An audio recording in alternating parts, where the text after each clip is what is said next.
Assalamualaikum warahmatullahi wabarakatuh. Di sini saya Indah Nur Iza ingin mempresentasikan mengenai siklus knowledge management. Oke, masuk ke topik pertama yaitu siklus knowledge management terintegrasi. Berikut merupakan model siklus knowledge management terintegrasi. Tahap pertama, dilakukannya penangkapan dan penciptaan pengetahuan.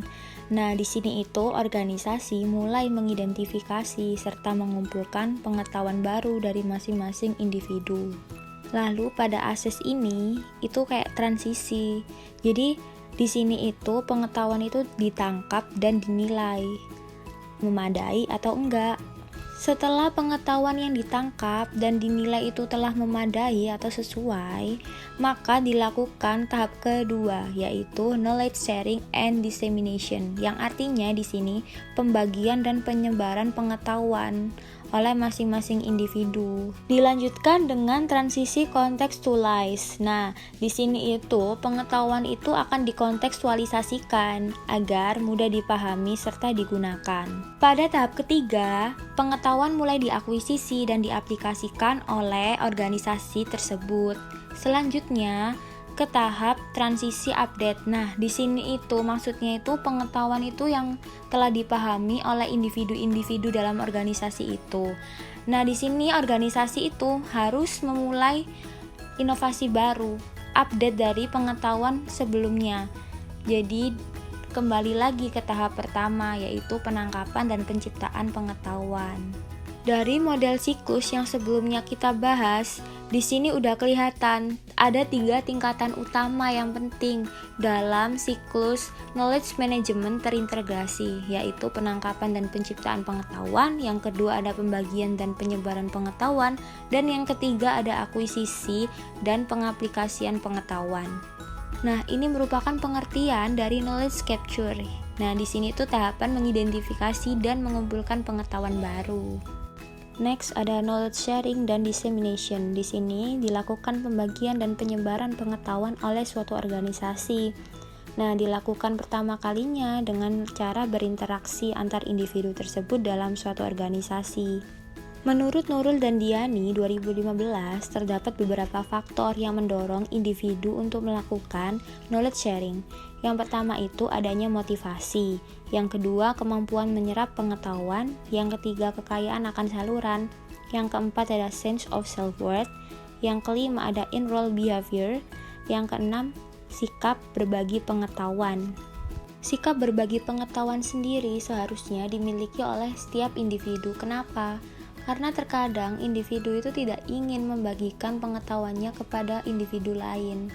Nah, oleh karena itu perlunya sikap berbagi pengetahuan. Maka dari itu, organisasi di sini memiliki peranan yang sangat penting.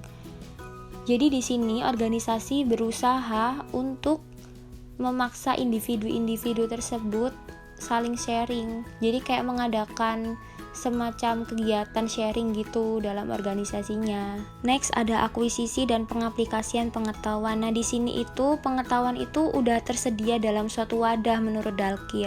Jadi pengetahuan itu disimpan dalam suatu bentuk konten gitu. Sehingga pengetahuan tersebut dapat diakses dan digunakan oleh semua orang yang ada di dalam organisasi tersebut. Masuk konteks kedua yaitu strategic implication of the knowledge management cycle.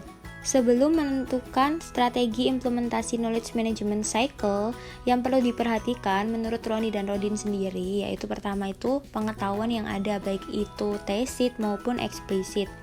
Yang kedua yaitu infrastrukturnya. Jadi di sini tuh misalnya seperti forum diskusi, intranetnya, terus media komunikasi yang digunakan.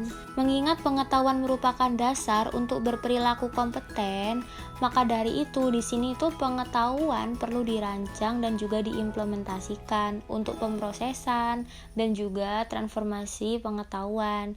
Nah, rancangan ini itu sendiri memiliki tujuan agar pengetahuan yang disebarkan itu tuh dibagikan secara merata. Masuk topik ketiga yaitu practical consideration for managing knowledge. Sebelumnya kita masuk pada definisi knowledge management menurut Dalkir. Nah, di sini itu sebuah koordinasi sistematis dalam sebuah organisasi guna mengatur sumber daya manusianya, teknologi, proses, dan struktur organisasi dalam rangka meningkatkan value melalui penggunaan ulang serta inovasi baru. Dalam perspektif praktis, untuk mengelola pengetahuan sendiri, diperlukan prinsip pengorganisasian dan kerangka kerja yang dapat membantu dalam mengklasifikasi kegiatan dan fungsi untuk menangani pengetahuan-pengetahuan tersebut. Dalam bukunya, Dalkir mengungkapkan bahwa kerangka kerja atau prinsip pengorganisasian itu seperti pengelolaan, pengontrolan, dan evaluasi yang sering dikelompokkan dalam bentuk teori atau model. Nah, ini merupakan model dari knowledge management yang dimaksud oleh Dalkir. Topik terakhir yaitu best practice knowledge management. Dapat dilihat sendiri di sini menurut O'Leary, best practice berbasis pengetahuan itu menyediakan akses proses yang dapat menentukan cara terbaik untuk melakukan sesuatu dalam suatu organisasi. Best practice di sini dapat dicontohkan misalnya suatu organisasi itu berusaha untuk mengakomodasi masing-masing individu yang tidak atau kurang dalam pengetahuannya itu untuk mengikuti sosialisasi, seminar, begitu. Bisa juga dapat dilakukan dengan cara sharing-sharing gitu. Nah, ini merupakan bahan referensi yang saya gunakan. Oke, terima kasih. Wassalamualaikum warahmatullahi wabarakatuh.